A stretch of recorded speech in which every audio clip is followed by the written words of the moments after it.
Hello everyone. Thank you for attending Dr. Manling's seminar.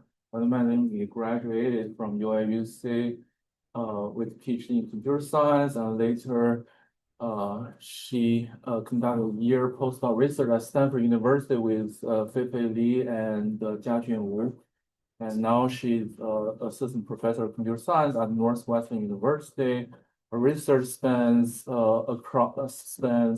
spatial intelligence, multimodal, and multi-agent research. Yeah, let's welcome Dr. Manling's talk. Thank you. I'm really excited to be here. And actually, I kind of feel this is the nicest place to actually ask speaker to eat some pizza before the talk. And it's, Hawaii pizza, like flavor. So it's kind of like pleasant mode. It's really appreciated to have this kind of opportunity to share our findings about these foundation models. And especially like foundation model is super powerful. But in this talk, we wanted to share some findings we observe that what they fail and why they fail and how we can improve them.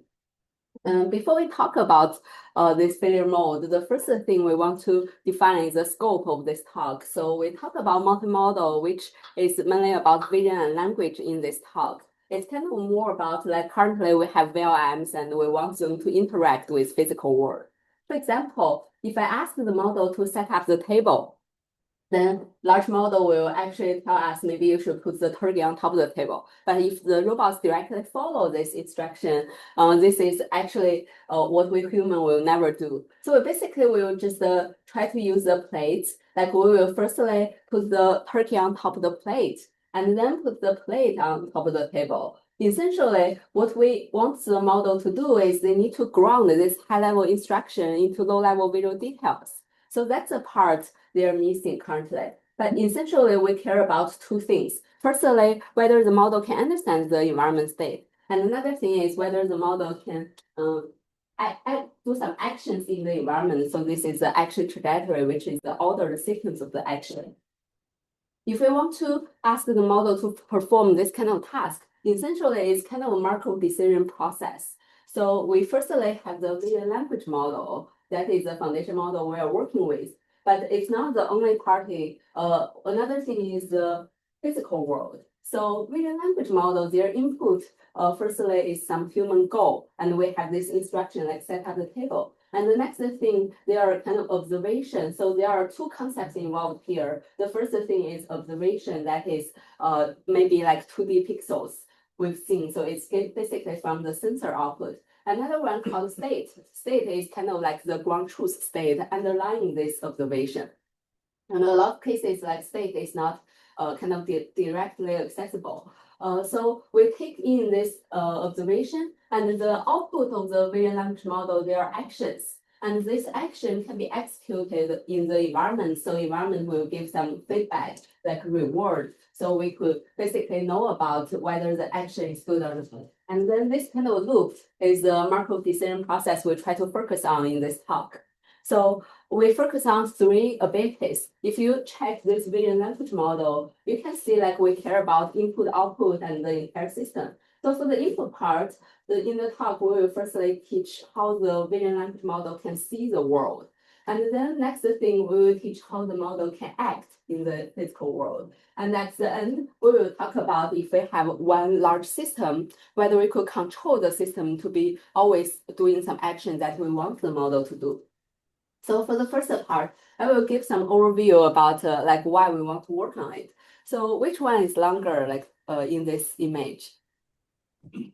Yeah, it's very simple question for human. And when GPT-4V first came out, that is actually 3 years ago, I tried them to the latest, kind of at that time, the first version of the multimodal for like GPT models, and then it has this wrong answer. So I think maybe it's okay because they mixture this kind of example with the visual illusion example. Essentially, they remember like they are of the same style. So whenever the model see the style, they will kind of connected to the equal, this kind of term. So that is the memorization here we talk about. Like the model is not really trying to do the reasoning here. It's just trying to memorize. Whenever it sees the visual style, it will answer like equals 2. And then at the beginning of this year, I tried with latest GPT models and the cloud models and also the Gemini models. Like I think in February, they are still all the same answer. Like they will say the answer is like they are the same length. So all three different commercial model answer is wrong. But interestingly, like when I try it today, actually they can answer it correctly. But generally, I think the interesting thing to me is like after 3 years, these three models, they are still struggle about these kind of questions, even if this question is super, super simple.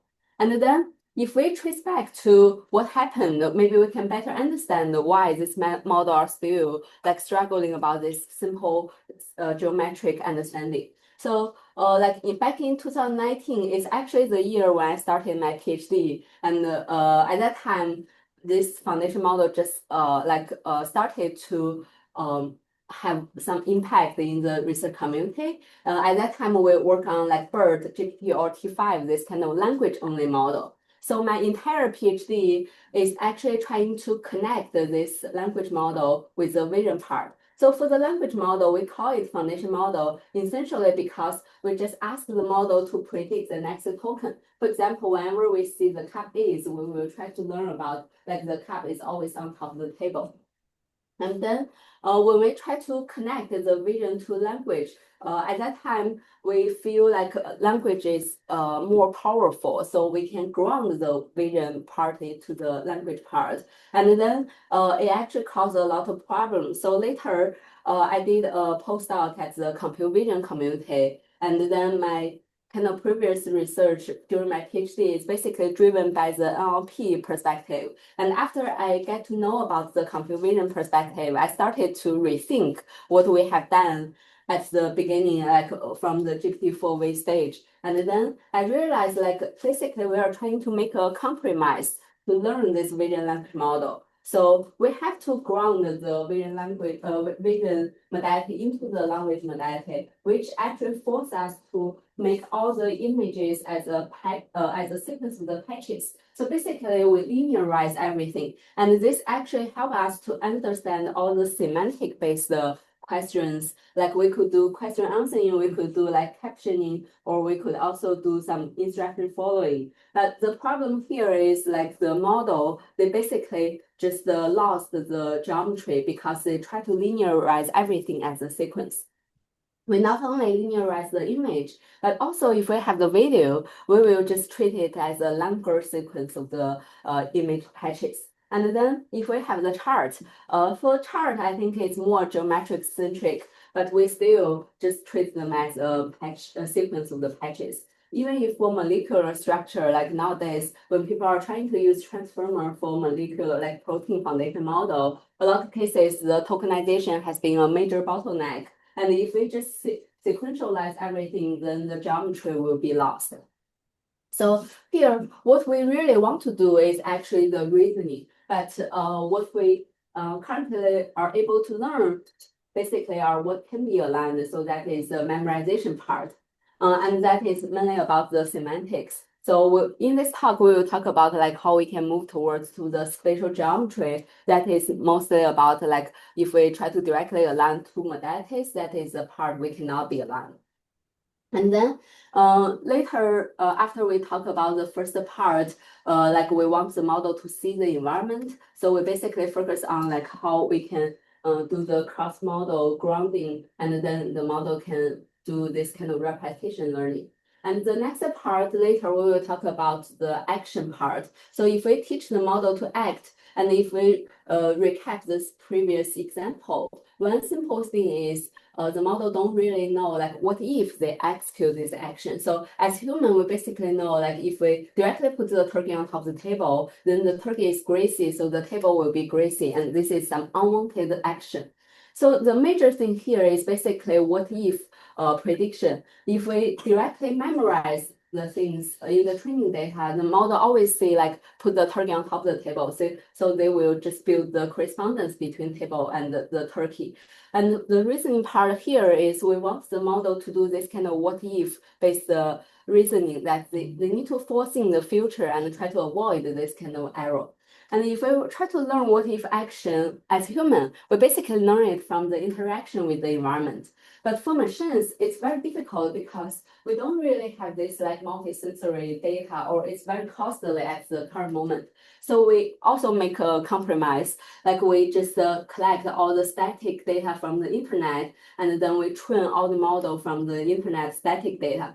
So this actually is more about we have some human demo and we mimic this human demo. It's more about the exploitation, and that is generally memorization. So here, the reasoning is the model need to do the exploration in the environment so they can understand like what if something happens and how to avoid this unwanted result.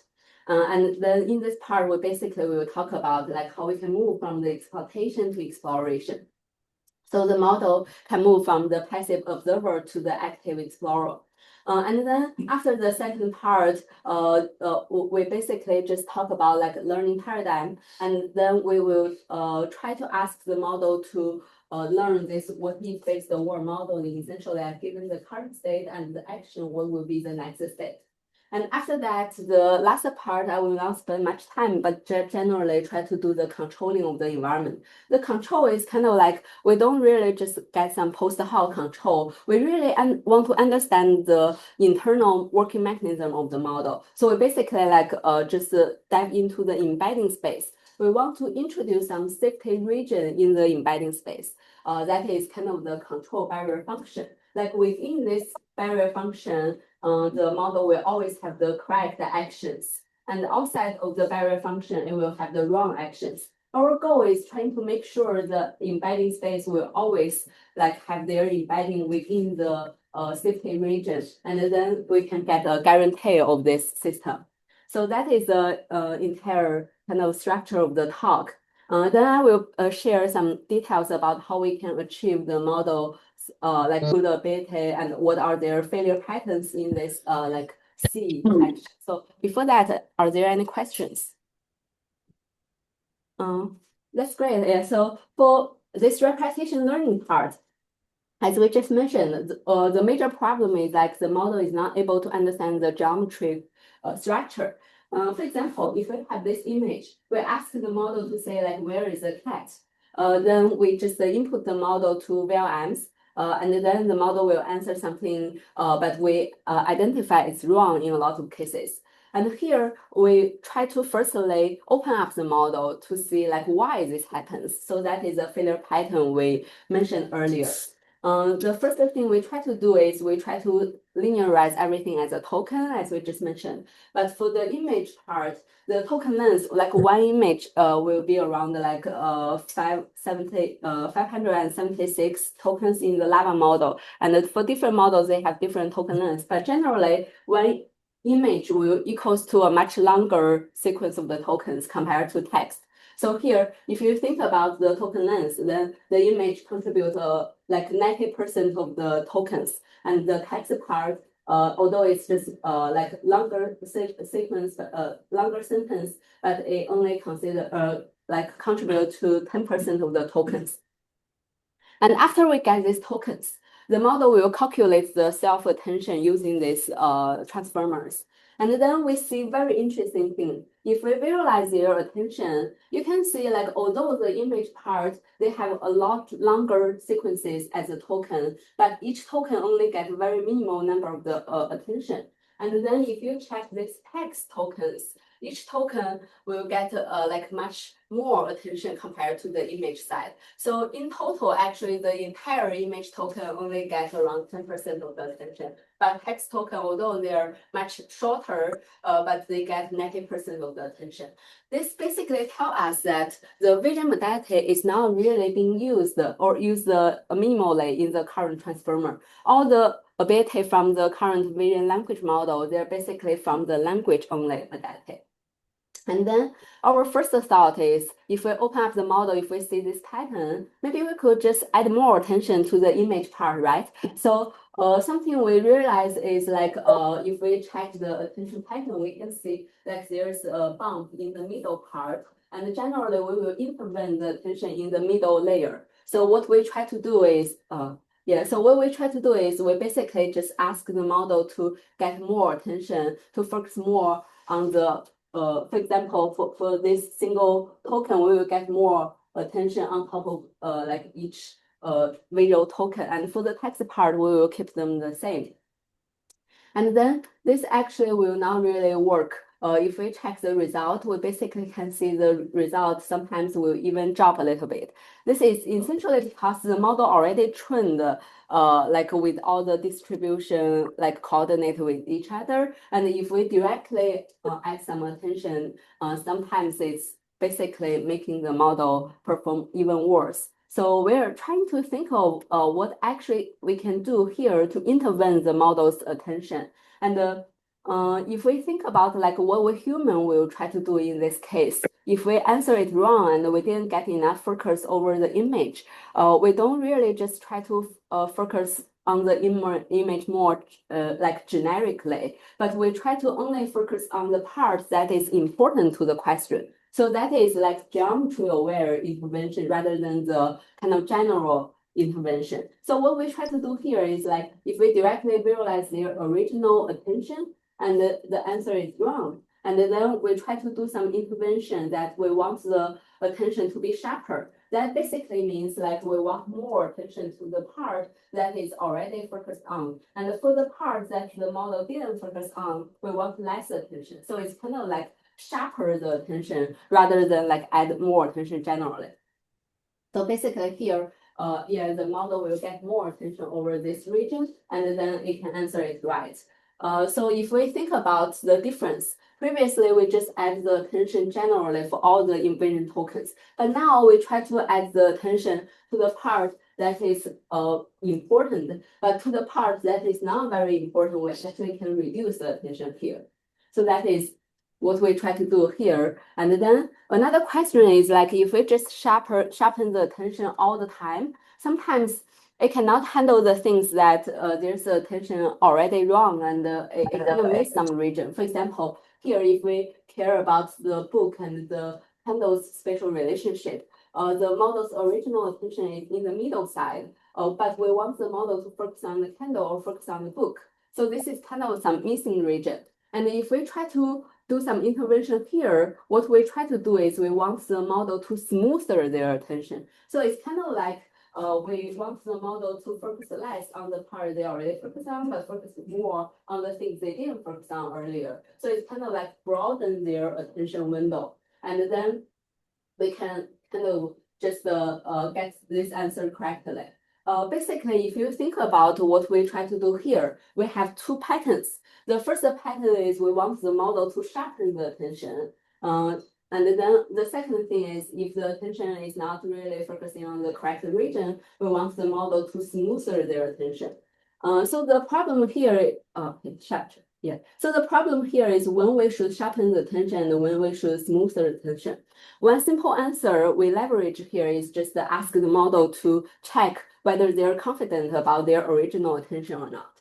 So for example, if they are confident, then this is something the model already familiar with, and then we just ask the model to sharpen their attention. And then they can focus more on the things they already focus on. And if the model is not confident about their attention pattern, which means this attention pattern is originally wrong, then we could ask the model to smoother their attention. So basically, you can see like we try to do this adaptive intervention over the visual attention here.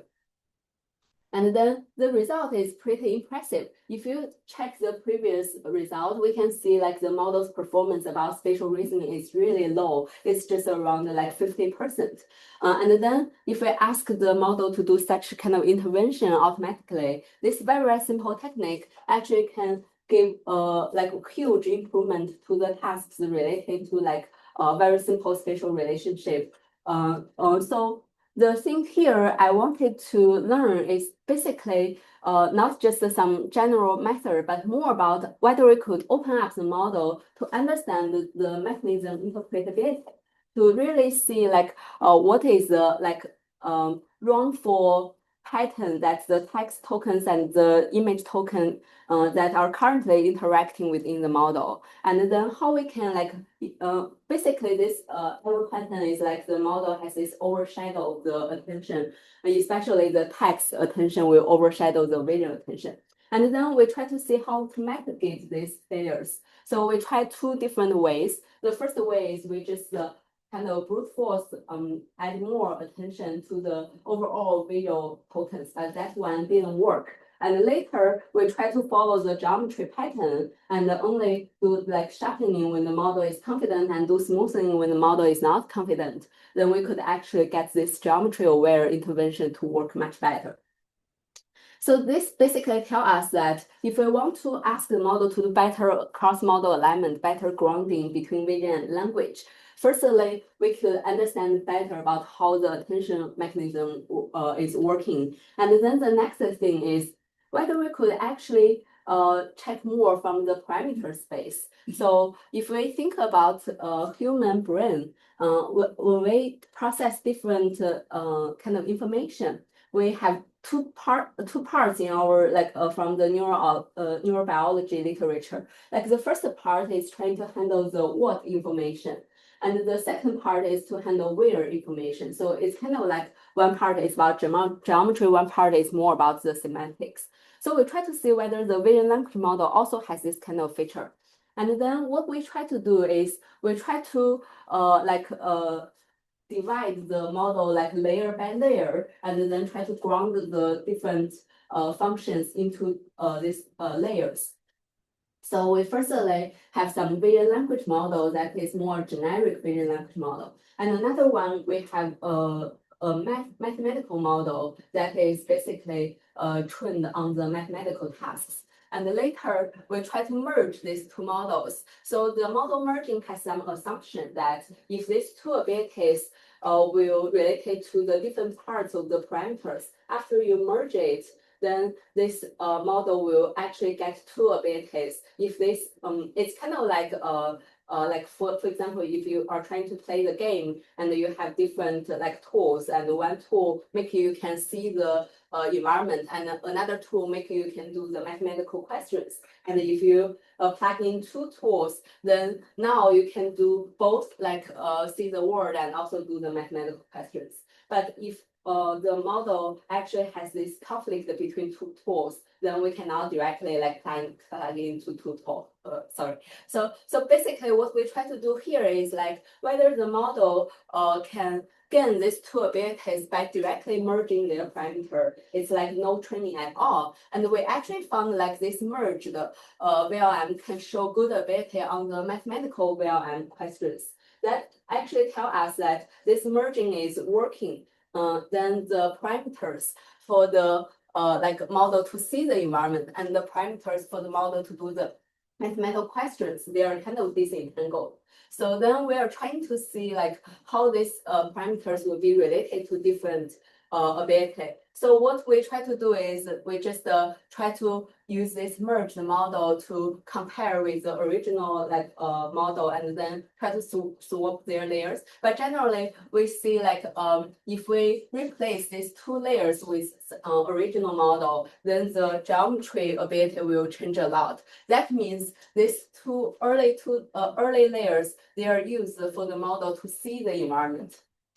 And then another thing is we want the model to do mathematical questions. And we do see like if we replace the later layer with some original untrained layers, then the model's performance on this mathematical reasoning will drop a lot. So this actually show a pattern that the early layers, they're mostly about geometry perception. And the later layers, they're mostly about reasoning. That basically tell us like if we think about the entire large model as this human brain, then we can also sort of have some disentanglement about like the layers to process the where information, they are early layers, and the part to process the reasoning information, they're mostly like about the later layers. So this is another thing like for us to better understand why the current model is not able to handle geometry information well, because essentially there are different parts of the layers and we want the model to learn better. And then the next thing is how we can actually train the model better to understand the geometry information. So one thing we work on here is we want the model to focus on some question that is trying to connect the dots. For example, if we directly ask the model to check this image and answer the question like what is to the left of the black bag, we can see like to the left side of the black bag is actually outside of the scenario. So we cannot directly answer this question by just perceive this image. So we actually, as human, we have to connect the dots. Like we will firstly build up this cognitive map, and we will see the first view, and we understand like there's a door on in the front side of the bag, and then we also understand like there's a desk on the left side, and then there's a window behind the bag, and there's a sofa like on the right side of the bag. So here we can construct this cognitive map. And then if we think about viewpoint 4, what the model is trying to do is they just do some mental rotation. So now we are at the viewpoint 4 and we try to answer the question like what's to the left of the black bag. So we basically can answer it's a window. As human, we try to do this more as a like reasoning that have to connect the dots. And then we want the model to handle this kind of challenging problem. So we collect a large data set that contain 20,000 questions, and we try to train the model. And what we learned here is like if we directly ask the model to just throw in the data to the model, their performance is still pretty low. They didn't actually get much improvement by just checking this like training sequences. So it tells us that the problem is still related to like how we connect the visual details and the language reasoning. As we just mentioned, there's a gap between the language and the vision details. So for example, for level 1, if we think about these visual details, they basically are pretty low level. And then for level 3, they're mostly about high level language reasoning. And when we try to like ask the model learn about this reasoning, we basically ask the model to have some intermediate abstraction layer. And this abstraction layer will teach the model like whether you could connect the dots and you could actually think as human to construct this cognitive map. And when we try to implement this cognitive map, it's just some JSON-based format. It's kind of ask the large language model to think in the JSON space like a cognitive map. And then we later identify, like if we do it this way, after the training, like after the training multiple steps, their like QA result will be able to finally increase. And then if we think about like why this makes the QA result increase, we basically also test the cognitive map reconstruction ability. And we could see like the QA's improvement is actually closely related to the improvement of the cognitive map. So that basically means when the model gets better performance about understanding the task, it's essentially trying to construct better cognitive map. So that is a third part about like when we try to inject the geometry information, we basically try to inject some structured cognitive map priors. So this tell us like if we try to learn the geometry aware alignment, try to do the cross-model grounding, we can actually think of them, learn the representation from the attention mechanism and also the parameter disentanglement and also like trying to inject or encourage the like correct the inductive bias during training. And for this line of work, the interesting thing is, I think at the beginning of the like last year when we tried to work on this problem, all this kind of Gemini or GPT, this kind of model, they perform super bad on these geometry questions.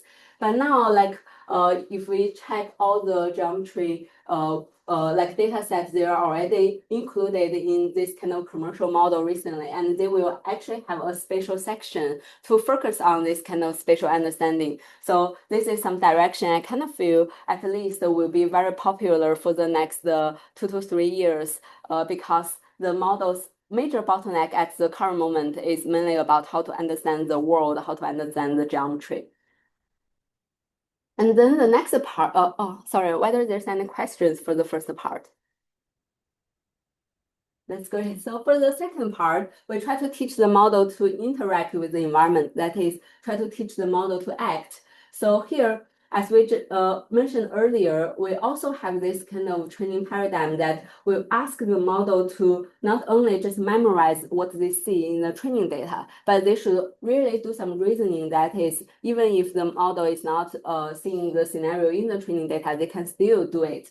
So here, what we see very differently is that if we ask the model to directly work on some environment, like the shopping environment. So here we are using the reinforcement learning algorithm. So we use most kind of classic PPO and GRPO reinforcement learning algorithm, like directly apply them to the current large language model, and then they will be able to like train the model pretty well. But if we adapt them to some environment that is super simple, like the vending machine is essentially just two arms, like one arm represents a phoenix, another arm represents dragon, and we want the model to play with the vending arm by selecting each arm each time, and then we can give some reward, and we want the model to learn from this reward to know like which arm will get a higher reward later. And this kind of game is very simple because it's just binary choice. And we can see the model, basically, they try to learn something, but finally they just drop dramatically to zero. And then we also try to apply it to some subsequent tasks. This is also a very simple gaming environment. It's essentially just ask the model to push the box into some target position. And then interestingly, like the model tried to improve their result and it also dropped dramatically to zero. And for Frozen Lake, this game is very similar. Like the agent needs to move to the position on the where is the gift, where the gift is, and try to avoid themselves to fall into the lake. But the problem is that the traditional reinforcement learning algorithm still cannot really work well, and they will drop dramatically to zero after some rounds of the learning. So our kind of take here is that the current foundation models, they are super good at the familiar environment learning. Like if you directly ask the model to learn like this shopping environment, because shopping environment is something that the model always see in their training data. But for the like vending machine or solvent task or for the lake, they're kind of the gaming environment. Maybe they're not in their training data yet. So the model cannot do it well. As a result, we call it this kind of training failure as a training collapse. That the model just dropped dramatically to zero after several rounds of the training. And then our take here is that the model cannot perform well on this kind of solvent or frozen lake task because they are unfamiliar with the environment. And for the task they can perform well, like the web shop environment, is basically because like the model is familiar with the environment. And then the interesting thing here is like we want to dive into details about why the model collapsed. And then we can basically visualize the result from the large language model. For example, if we have the Sokoban task, like we want the model to push the box, then in the first round of the training, we could see like their reasoning chain will be very diverse. And after maybe 200 rounds, we can see very interesting thing happen that the reasoning chain will basically converge into something very similar. So it's kind of like the model actually have this reasoning class that is collapsed into the repetition. And then it's also matching our previous point that the model is not trying to do exploration anymore. Essentially, it's just try to learn one single success path that is the exploitation. And that is why all the reasoning chain will be converging to the same reasoning tokens. And then we want the model to encourage them to do the exploration. So it's kind of like we teach the model to automatically generate the chain of thought. But now we realize like the chain of thought generated by the model, they will always converge to the or collapse into the repeated sentences. And then we want the model to better do the exploration so they could actually learn different type of the reasoning tokens. To do this, we actually firstly do something on the metric side. So we realize like we should not test the model using the success rate only. If we just use the success rate, it's just the pass at one metric. It's kind of like as long as the model can identify one successful path, then it's counted as a success. But then if we try to ask the model to generally boost the performance, it's kind of like pass at k. So it's kind of like we ask the model to predict the k different trajectories. But when the model try to do the task k times, like generally they will have very high success rate. So this basically means like the model can have a more global general understanding of the environment. And then we use these two metrics to do some visualization about the current different environments. It matches our assumption that if we think about this like green line, this green line, they are like this web shop environment. So these are the environments that the model are familiar with. And their performance is kind of pretty good, that their success rate can increase to around like 60%. And then if we check their pass at k result, we could see like their pass at k actually increased first, like around maybe 70 round of the training, the model already has the pass at k around to be like 100%. And then it's kind of like the pass at one is being improved because the pass at k drives the improvement of the pass at one. And then if we check the success rate of the Sokoban task, this red line, we could see like this red line has been struggling to improve, and their performance has always been kind of below 20%. That is basically because their pass at k cannot be improved. So that is why we mentioned like we want the model to focus on this kind of metric, this pass at k metric, so they could do better exploration rather than just like try to mimic one single successful path. The first thing we try to do is we try to avoid this kind of collapse. So basically, we are thinking like this kind of collapse is because the model always sees the similar reasoning pattern. So we can just use entropy that is trying to capture the diversity of the reasoning. So if the entropy is high, then maybe the model's reasoning will be diverse. And if the entropy is low, the model will collapse into repeated sentences. So that is the entropy collapse. But then we realized like we identify some cases that didn't match this assumption, because for example, as some lecturer, like when I teach the student about some concept, my teaching kind of style or how I frame this kind of concept will be very similar to other lecturers. It's kind of like people will converge to compress the reasoning tokens to just use a very minimal number of the tokens to make the things clear. So that is kind of like the compressed reasoning. That is actually good. Even if the reasoning chain becomes very similar, sometimes it means like the model converges to a good sweet spot that they already can use very minimal number of the tokens to actually solve the task. And then we are thinking like there's another kind of case that entropy cannot capture. For example, if the entropy is high, then the model will always have different reasoning chain.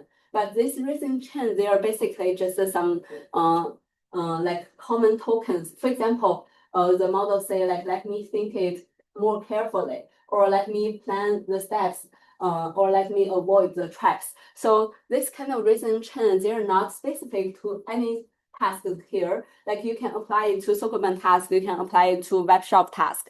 So generally, it's kind of like a general template, common template. As a result, we call it still as a reasoning collapse, because it's not really true chain of thought reasoning we want the model to produce. It's basically like useless template. So here, high entropy actually don't really means like the reasoning has been diverse, and then the model basically trying to learn different ways to say nothing in this case. As a result, now we identify all the failure patterns, the reasoning chain failures. Then we are trying to formulate it to some like entropy theory that is actually matching the definition of mutual information. So if you think about like what we care about collapse, then we can basically identify like as long as the mutual information is high, then the model actually will always produce something that is related to the input task. And then we can use the mutual information definition nicely to actually apply this to the reasoning class pattern, as we just mentioned, like there are 4 different patterns and they can just use these 2 axes to classify these different patterns. So the next thing is, after we understand what happened, how we can avoid this kind of reasoning collapse. We basically think about like reasoning chain as this 2 different type of the reasoning. One is like the reasoning will be very diverse. So this kind of reasoning, diverse reasoning chain will actually lead to a very diverse reward variance. And then it will make the advantage in the reinforcement learning optimization to be very diverse. And then for the reasoning chain that is very similar, like if we have 6 different reasoning chain, but their reasoning chain is quite similar, then we could get very similar reward variance, which basically means like the advantage in the reinforcement learning will be very similar. Then if we use this perspective, we could actually dive into the gradient from the model's optimization. Basically, if the model's reward variance is high, we can see like they have a signal gradient that is pretty high. That basically means the model has a lot of information. And then the model's optimization always have some noise gradient. But because the signal gradient is high, the overall gradient still will be meaningful. So they will be able to make the model's policy to be able to move to the optimal policy. And then if we think about the reasoning chain that is very similar, and then we could get very low reward variance. So basically, this means like their signal gradient is very small. And if we still have this noise gradient, then it basically means the gradient that overall is not really meaningful, and it can be sort of random. So when we try to move towards to the optimal policy, it's just very hard to move towards to optimal policy. And then we just use this SNR view to do some filtering. So our assumption is very kind of simple here. It's just that if we have 3 different prompts, we just calculate their reward variance. And then if the prompt contributes as a high reward variance, we will just keep the prompt. And then if the prompt has a very low reward variance, we will drop this kind of prompt entirely. So we just have kind of this kind of training paradigm that we don't really use all the data, we only use part of the data by filtering out the data that is very similar using this SNR as a metric. And then we could see like if we apply them to this different environment, this superman task can be improved for around 16%, and the frozen lake can be improved for around 10%. And also we apply it to the mathematical questions or the vision language image-based questions, we can also see a lot of improvement. So the key takeaway so far is that when we try to ask the model to do the reinforcement learning to explore the environment, diversity is actually the key. And we don't really hope the data to be as many as possible, but we mostly just want the data to be high quality, to be diverse. That is actually more important for the large model learning. So we just mentioned the first thing we identify here is like if we try to use the reinforcement learning, we identify the failure pattern is that the model is not able to do the exploration. A lot of cases it just try to memorize things that is exploitation. And then the next thing is we want the model to have the correct data prior so they can be encouraged to do better exploration.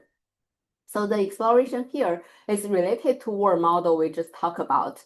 So we can firstly like define word model. Word model is a very popular term recently. Like I think Yang Kun is creating and Feifei is creating this kind of company, and all their kind of product is about word model. People are saying like after the large language model, the next thing will be the large word model. So the word model definition is generally they have this kind of like visual recording of the state changes. And what they try to learn essentially is just about given the current state and given the action, what should be the next state.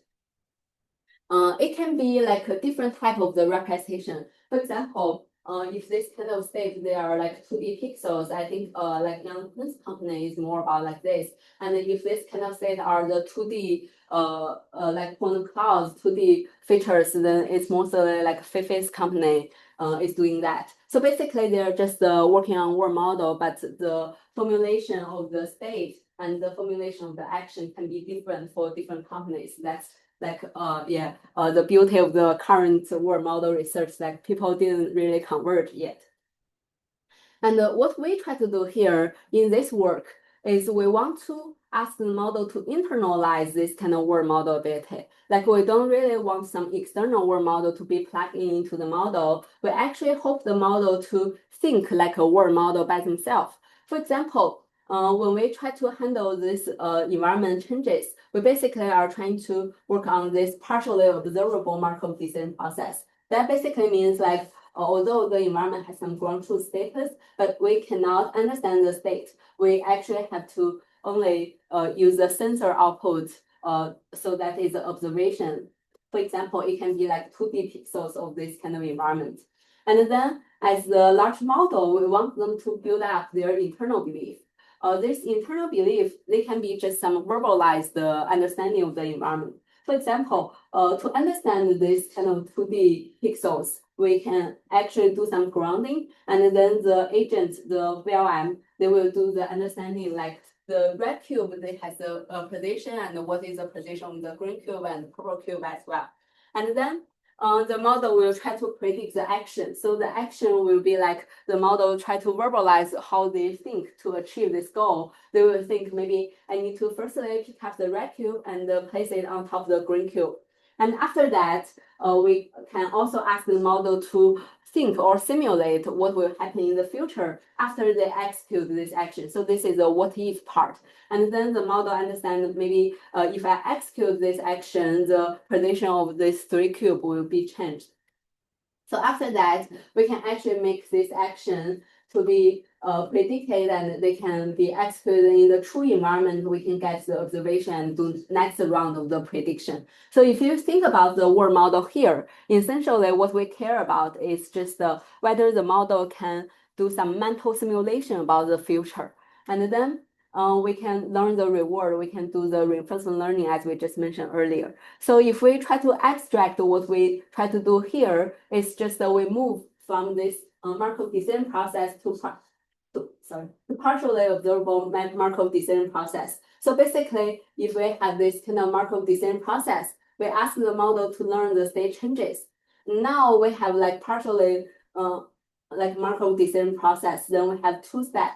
The first thing is this kind of visual observation, and then we ask the model to do this state estimation. So given the observation, the model tries to figure out what are the underlying objects, what are the spatial relationship between objects. So that is kind of the seeing the world, as we just mentioned earlier in the first section. And then the second part is the model try to predict what should be the next thing. That is the transition modeling. So essentially, we just ask the large language model to learn these two probabilities internally. We hope their model parameter can encode all these different probabilities.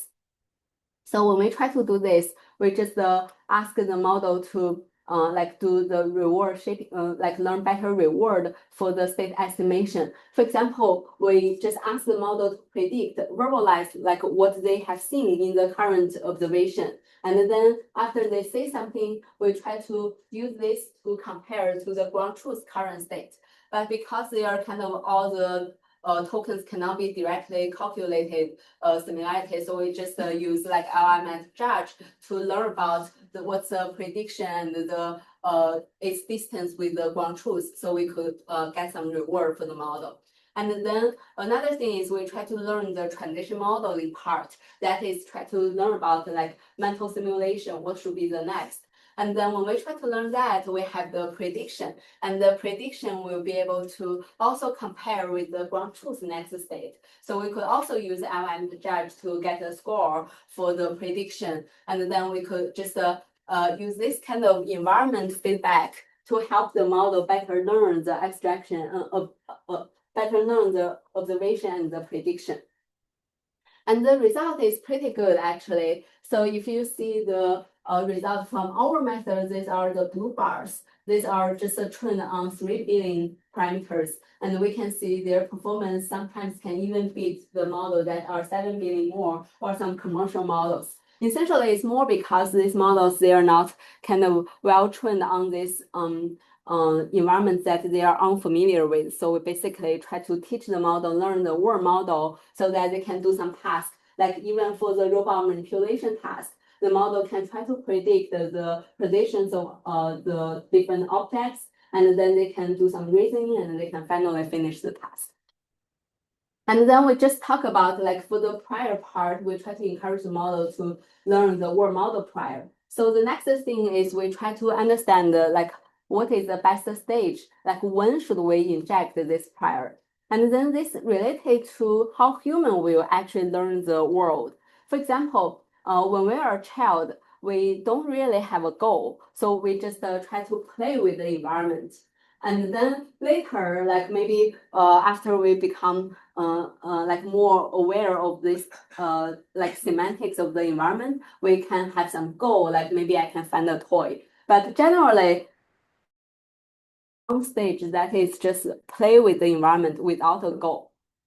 So here, if we use this kind of perspective to think about the training stages of the foundation model, firstly, we have the pre-training that is very popular 2 years ago. And at that time, we feel like pre-training can solve everything. And that is a single stage that we want the model to learn. And later we identify like pre-training, if we just ask the model to read all the books on the internet, it's not able to solve tasks. So later we know like OpenAI hired a lot of data annotators, and then that is the SFT, the supervised fine-tuning stage. So they basically just given the task, given the annotated solution, we can teach the model to just do this solution whenever they see this task. But then the annotation will be very costly. So here we talk about reinforcement learning in this section. That is kind of like we don't really have ground truth solution. We ask the model to just given the goal, play with the environment so they can get a reward. And given the reward, they can actually emerge this reasoning chain, these actions. So this part, middle part, they're kind of chain of thought, but this chain of thought is automatically learned by the model using the reward. And now, if we think about like how human is trying to play with the environment, it's kind of like we don't really have a goal, as we just mentioned. We just randomly play with the environment without a goal. So that is a new stage we call the like middle training. Middle training is essentially just we don't really have a goal, but we ask the model to play with the environment. So whenever they just execute some action, there will be some state changes. And we just record these state changes. And then the model can just use this kind of free of cost data to learn about what will happen in the physical world. So that is kind of the world knowledge. Yeah, so this is basically the last part, like we want the model to do mid-training, and then the mid-training is kind of like if we just compare the results of this like vanilla reinforcement learning and you use the word model to be in the reinforcement learning or use the word model as the mid-training, we could see a huge difference. So at the beginning, we see like the model's success rate will be struggle. As we mentioned, that's because their PAS-IK will kind of struggle to be improved. And then we see like the model actually has much better performance if we could inject the word model into their training. And then we can see their PAS-IK can be improved a little bit and their PAS-1, their success rate can finally be improved. And then after we did the mid-training, like after we asked the model to play with the environment first, we can see like their PAS-IK result actually improved largely, even to around 80%. And then we could see their PAS-1 finally increased to around 70%. So it basically shows that if we ask the model to play with the environment, then essentially we want the model to have this different stage to learn different priors. Especially this mid-training can be very helpful. So if we go back to the entire like training strategy for the large foundation models, we do know like the the idea 2 years ago that we can use pre-training to solve everything is wrong at the current stage.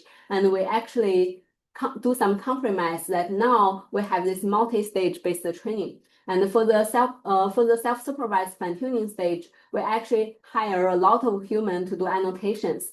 And then for the reinforcement learning stage, we don't really need to do human annotation for the ground truth chain of thought anymore. But we actually need the model to learn chain of thought by defining this kind of different task. Like it's kind of like build up a gym. Like when we try to practice our muscles, we actually have some like exercise. Like we have to follow some schedule that is defined by some specific task that you can accomplish this task, then this part of the muscle will be exercised or something. And then it's kind of like human annotation will be mostly related to how to define the task.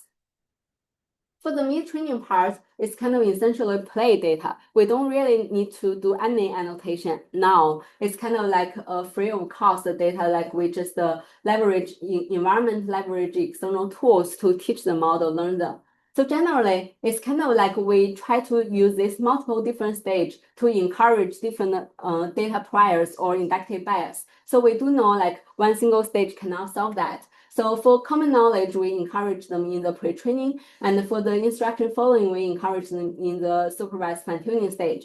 And word modeling will be encouraged in the mid-training stage. And then the reasoning stage will be mainly about the reinforcement learning. And then I think one thing I learned through this like 2 to 3 years paradigm change is that brute force scaling definitely cannot solve everything. If we just throw in the data, a lot of cases it's not really working. What really works is that we actually need to design algorithm carefully about what kind of data prior should be injected and how we can encourage different prior in different stage. So that is kind of like smart scaling. And we do know like nowadays Frontier Lab, they are super crazy about this talents like who are like knowing this kind of details. But generally, I kind of feel if you just think about what they are doing, it's essentially about this data science, like how to encourage different data priors and what kind of training techniques or laws can be applied here.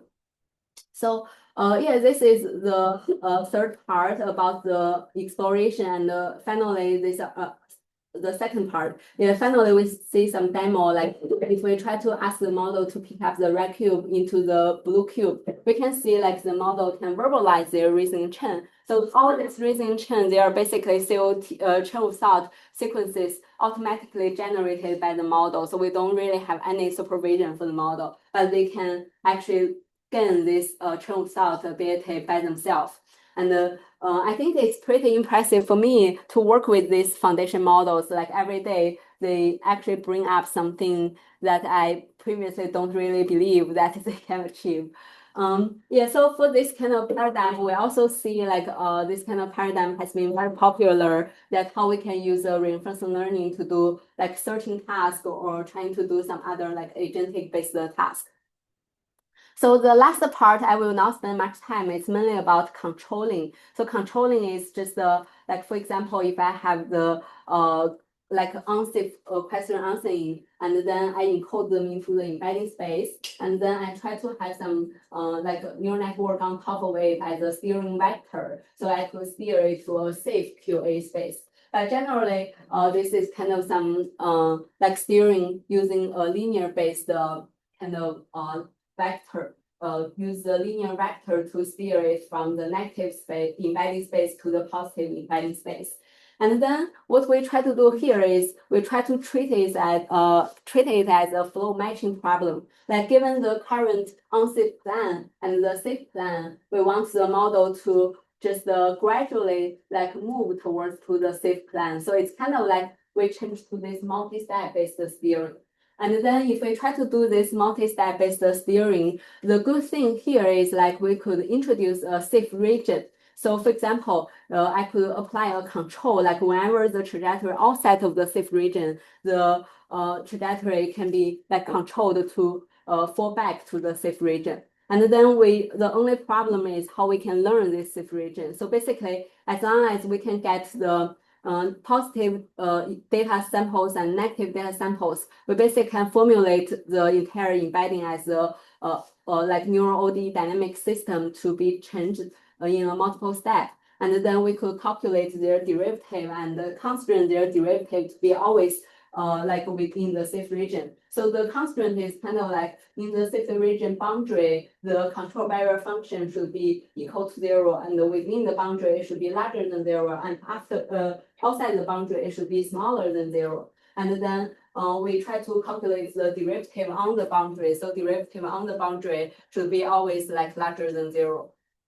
So here we basically just use this derivative on the boundary to be larger than 0, and we have a safe margin to make sure they should always be within the safe boundary, and then we could have these two constraints. So as long as we have the positive data and negative data, we basically can just optimize this loss function, and then we could learn this safe boundary automatically. And then we could see like they can be applied to a lot of different environments. So we apply them to truthful QA, so they can be truth data and fake data. And we also apply them to the safe RLHF, so they can be safe and unsafe data.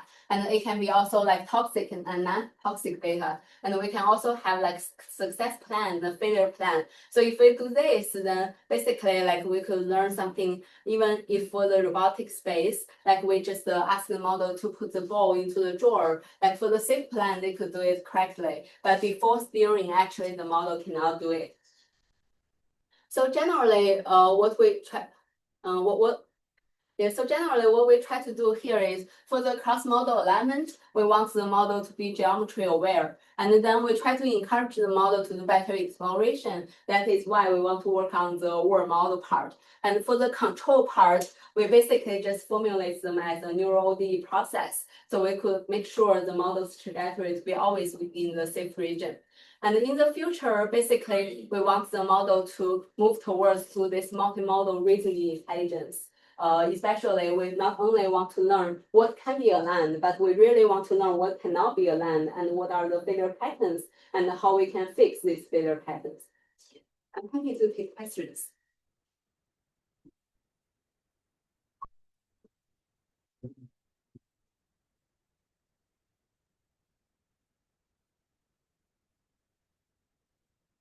I have a question. Yeah. Can you provide a bit more detail when you add attention, like when you broaden or sharpen, how mathematically you add attention? There's a naive way how you add attention, the naive way how you broaden it or sharpen the attention map. Yeah, so here, like when I try to do it, we basically treat the like attention. Let me find the sorry. Yeah, it's a little. Oh, yeah. So here, like if we have the attention metric, then what we try to do is we try to treat the attention kind of distribution to be multiplied with some coefficient. And this coefficient, this one. This coefficient is kind of like the temperature of this. Yeah, so it's kind of like just we ask the model to multiply the coefficient larger than 0, if larger than 1, if they are trying to sharpen the attention. So it's like weighting function to Yeah. weight the attention. Yeah, reweight the attention. Is it learned or it's empirical function? Yeah, currently it's kind of empirical because here, like when we're trying to learn about whether the model is confident or not, so we have this sharpen and smoothing part. And then we mentioned like the confidence, when the confidence is high, we do the sharpen thing. And then what is the threshold of this confidence? We basically just use the validation set to decide like whether we have a threshold for the confidence. And then for the sharpen and the smoothing part, we also have different coefficient. The reweight part, we also I think in the paper we discussed like generally we identify maybe we should do like multiply like double the attention will be the best. So that is the empirical result. Thank you. Yeah, please. Yeah, so this might be a nice question, but why is the attention so like not symmetric between BLM, like between the text and the image? Is it just the number of tokens, or is it some other mechanism where Yeah. a lot more attention is to the Yeah. text? And then what would happen if you just cap it, saying like I would only give this much attention to the text and the rest is to the Yeah, so I think the problem here is like during the model training, all the attention are self-learned. So we don't really have any training signal to the attention at the current moment. We only have the final like QA result, and the attention is just the transformers self like parameterize their kind of neurons, and then they know about like the attention distribution. So it's kind of like we just open up the model to see what they learned so far.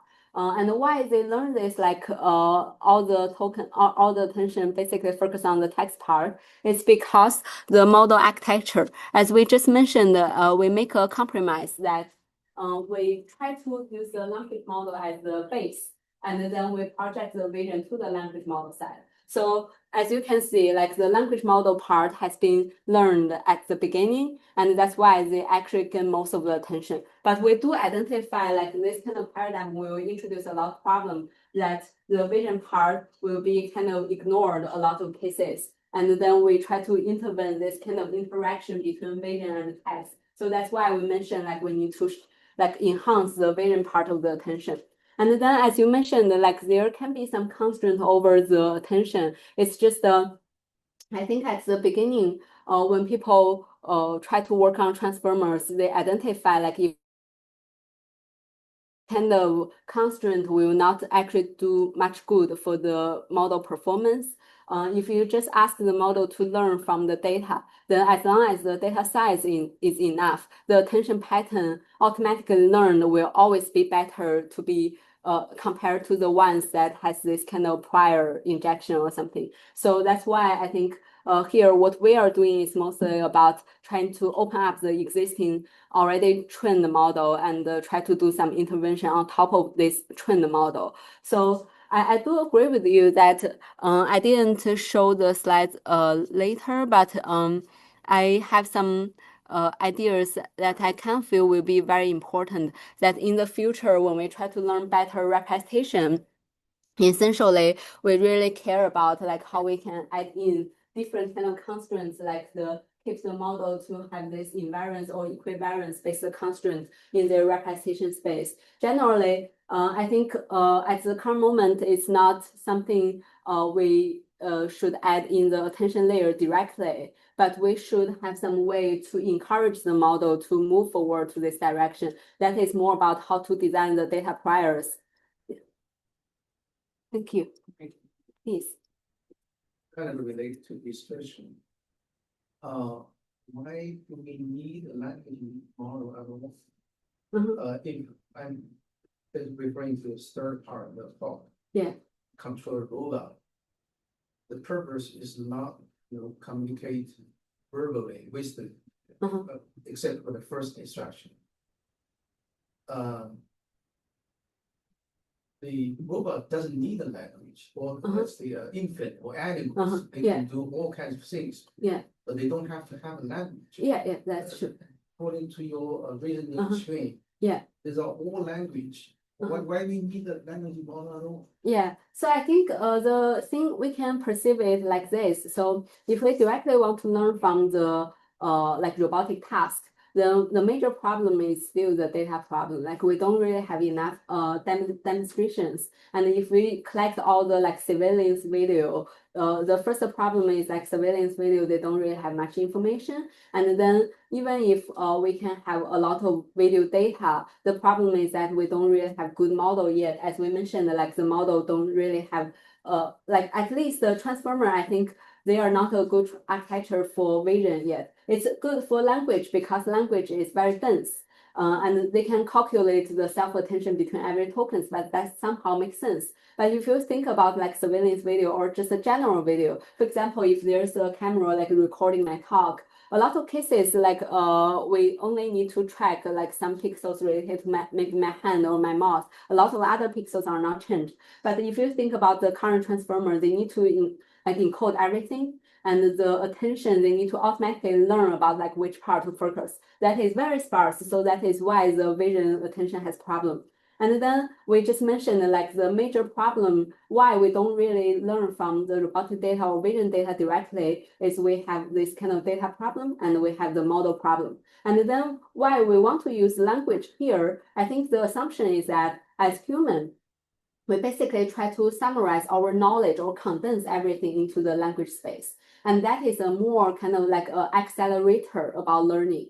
So even if we don't really get that enough data, but if we learn about this abstraction layer, maybe that will teach the model about common sense knowledge. So that is why when we see the current vision language model, for example, if we directly train the image model, we do see like they have very bad performance. I actually previously have a paper about that, like if we compare the language model based this kind of image understanding, their performance is even higher, actually a lot higher than the vision only model, because the language itself is already condensed a lot of prior. And this kind of prior is kind of a summary of what people observe in their physical world or something. So generally, I think it's kind of some accelerator, or you can think about like if we have different modalities, finally, this different modality will always condense to one kind of common rule of the physical world, or we can say it's kind of abstraction layer. And this abstraction layer will be at the current stage, the transformer architecture will be able to like describe using the language data.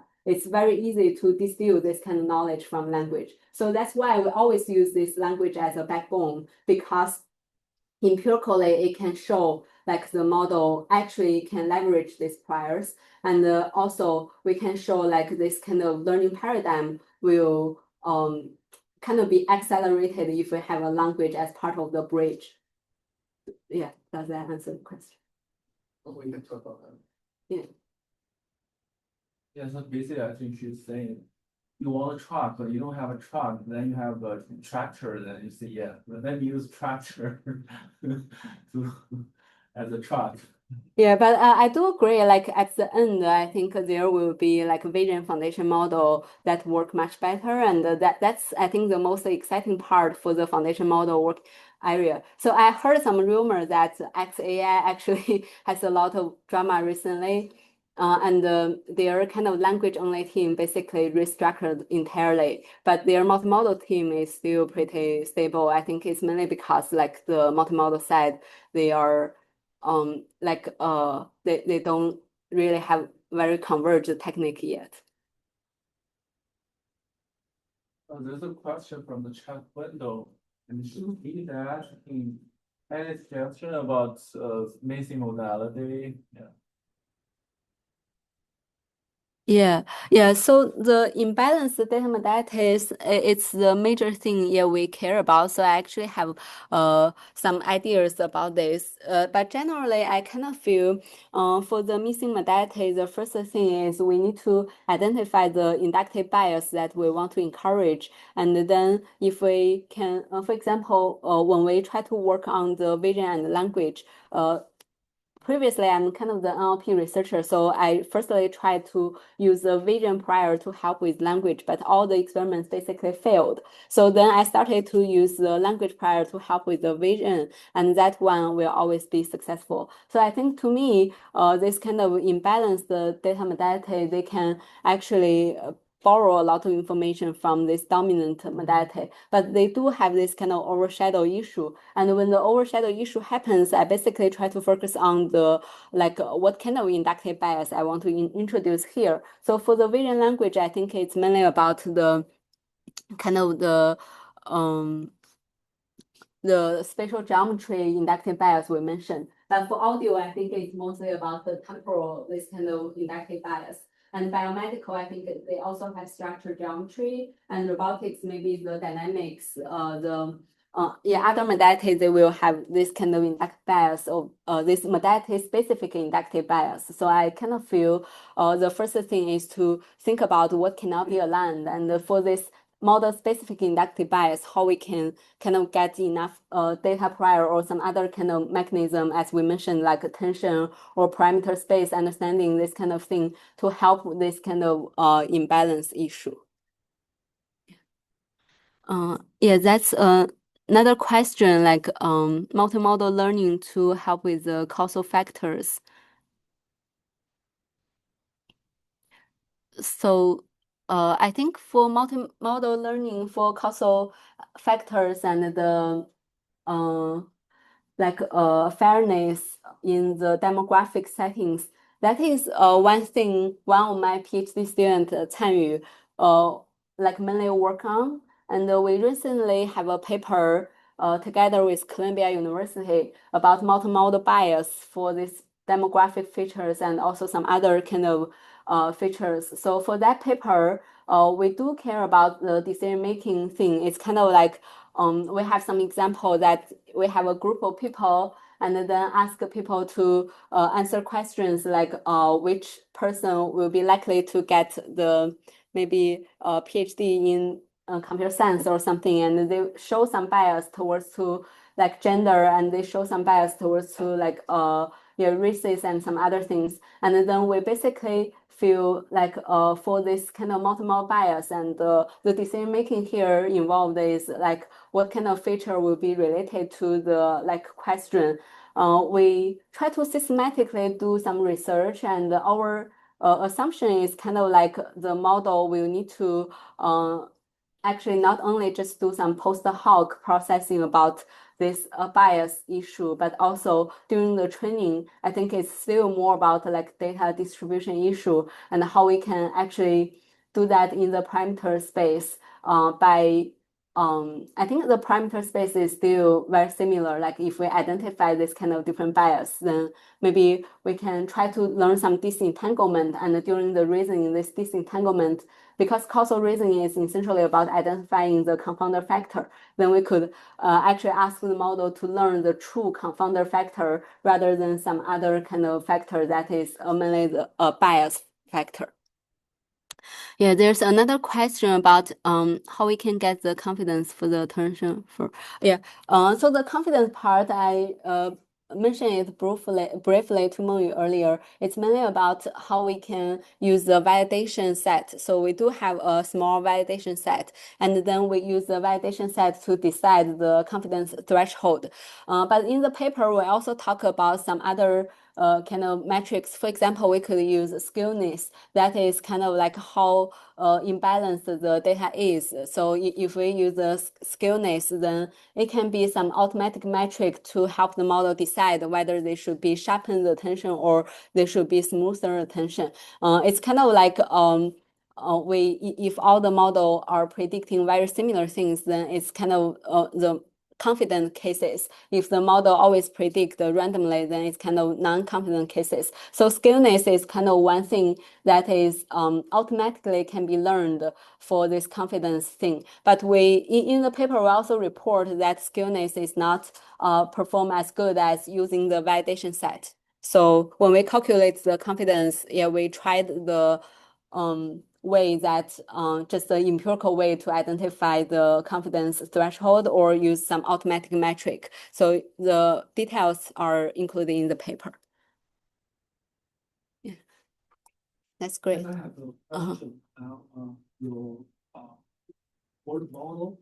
Yeah. So mentioned that there's two settings. The first one is a fully observable setting, another is a partially observable MDP. So I guess you estimate the ground truth state of the agent via some technique like LLM as a junction, right? So this makes sense. But since you shift your attention to the partially observable setting, and how you obtain your ground truth state, and in the most of cases, it's very hard to obtain the one truth state. Yeah, so I think that's a good thing of this kind of play stage, or we can say like the environment. It's kind of another way to get some supervision signal. I think they are, as long as you have the environment, they are kind of free of cost the data from the environment. For example, if I can have the like action, then I ask the model to predict what should happen after I execute this action. And the environment will also give a ground truth next state, that is, they truly execute this action. So that is where the supervision is from. That is actually from the environment. And in our case, for example, the environment is a simulator. Then the simulator is actually condensed a lot of like human knowledge about how they implement the simulator, so they could reflect these physical rules. And if it's like real physical world, then it's kind of just the nature. But generally, I feel the supervision signal, we kind of try to borrow it from the environment in this case. But your environment it includes the language model as part of component to view the ground truth state. The environment didn't consider the language model. So environment is mainly just the simulator. It's just the simulator of the real world. They give the feedback about next scenario, the next thing. And then the language model will be used to compare the difference between the like simulator thing and the thing from the model itself, from our model. So the language model is just a judge. Yeah. So what if judge the mistake Mhm. setting of partially observable setting?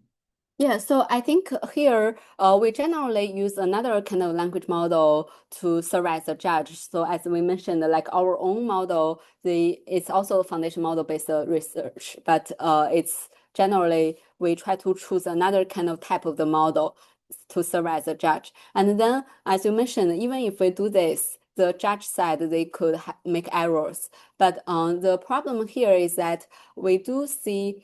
Like if we ask human to kind of also provide the feedback, they sometimes will also make errors, and then we kind of compare the difference between different ways to achieve this feedback. We actually realize like using LM as a judge can approximate this kind of human-based performance, because this judgment is a very simple task. But as you mentioned, like there's a risk that the model will drift away to what they are already good at, and they don't really touch on anything that they don't really good at, because judge is already bad at that. So I think for that kind of direction, there's some paper try to do this line of research, and they try to see like the problem here is how you filter out the.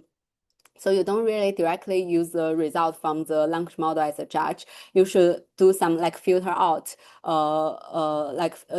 This kind of filter out is mainly about low quality like judgment data. So it's mainly about as we just mentioned, a lot of cases we don't really want the data to be as many as possible. We want the data to be as high quality as possible. So they try to use different metrics like diversity or some other things to do the filtering. But that's also a line of research there about how to make sure the judge is fair. Thank you for your response. Another follow-up question is how you deal with the reward hacking in this paradigm? Reward hacking. Yeah, reward hacking. Yeah, so reward hacking is very common in the RL training stage. Yeah. Partially observable setting could exaggerate or increase the risk of reward hacking. Yeah. So I think here in our kind of experiment, we do identify that if we make the reward as denser as possible, for example, we calculate the world model reward at each turn, and then it's actually much better. And another thing I didn't introduce is that we actually have another technique called bi-level GEE. So when we calculate when we do the critic assignment, we calculate like the advantage, and for the advantage estimation, we don't really do a kind of trajectory level advantage estimation. We will firstly do the turn level advantage estimation, and then we will propagate across the turn. So that is kind of bi-level advantage estimation. Yeah, I think it's yeah, I think the detail should be in the paper, but yeah, it's kind of like this. So basically, do a bi-level advantage estimation that also helps a lot. And in the paper, we actually show that this kind of performance with the bi-level advantage estimation not only help with kind of task we mentioned here, but it can be very general for all the like LM agentic based RL. Thank you. Let's thank for the speakers. Excellent talk. Thank you.